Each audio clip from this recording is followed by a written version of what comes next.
1 अक्टूबर 2024 को ईरान ने हिजबुल्लाह प्रमुख हसन नसरल्लाह की मौत का बदला लेते हुए इजराइल पर एक साथ 180 से ज्यादा बैलिस्टिक मिसाइलें दागी।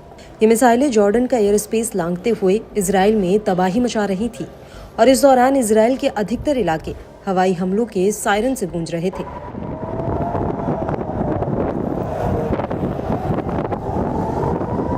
और जब ये हमला खत्म हुआ तो नेतन्याहू ने ईरान से सीधा कह दिया कि वो इसका बदला जरूर लेंगे।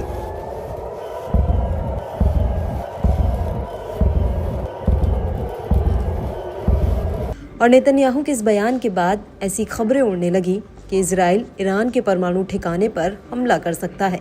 वहीं अमेरिकी राष्ट्रपति जो बाइडेन ने नेतन्याहू से कहा कि अगर वो ईरान के परमाणु ठिकानों पर हमला करेगा तो अमेरिका उसका साथ नहीं देगा।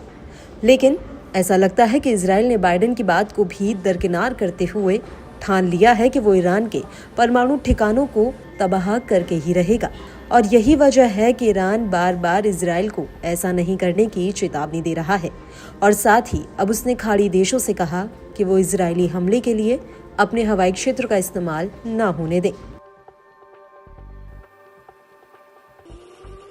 दरअसल ईरानी अधिकारियों ने खाड़ी देशों से कहा कि अगर उन्होंने इजराइल को अपने हवाई क्षेत्र का इस्तेमाल ईरान पर हमले के लिए करने दिया तो ये कतई स्वीकार्य नहीं होगा और अगर ऐसा हुआ तो इसका जवाब दिया जाएगा।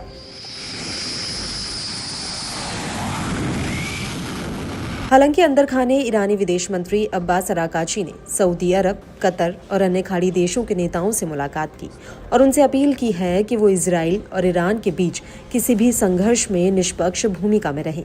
इसको लेकर ईरान के एक वरिष्ठ अधिकारी ने कहा कि ईरान ने स्पष्ट कर दिया है कि फारस की खाड़ी देशों द्वारा ईरान के खिलाफ कोई भी कार्रवाई, चाहे वो हवाई क्षेत्र का इस्तेमाल या फिर सैन्य अड्डे का, ईरान उसे पूरे समूह द्वारा किए गए कृत्य के रूप में मानेगा और ईरान उसी हिसाब से इसका जवाब देगा।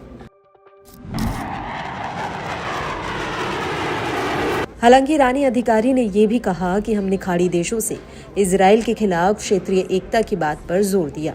इसके अलावा हमने ये भी साफ कर दिया है कि खाड़ी देशों द्वारा इजराइल को कोई भी मदद बर्दाश्त नहीं होगी।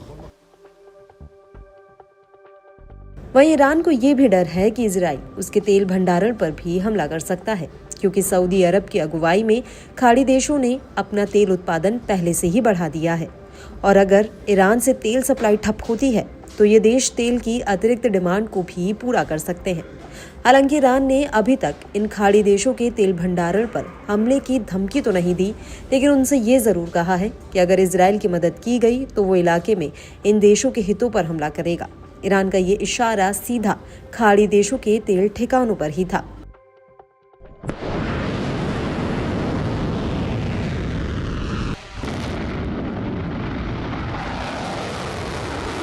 अब इन सब के बीच बड़ा सवाल ये है कि आखिर ईरान को अपने ही इस्लामिक देशों को धमकी क्यों दे रहा है।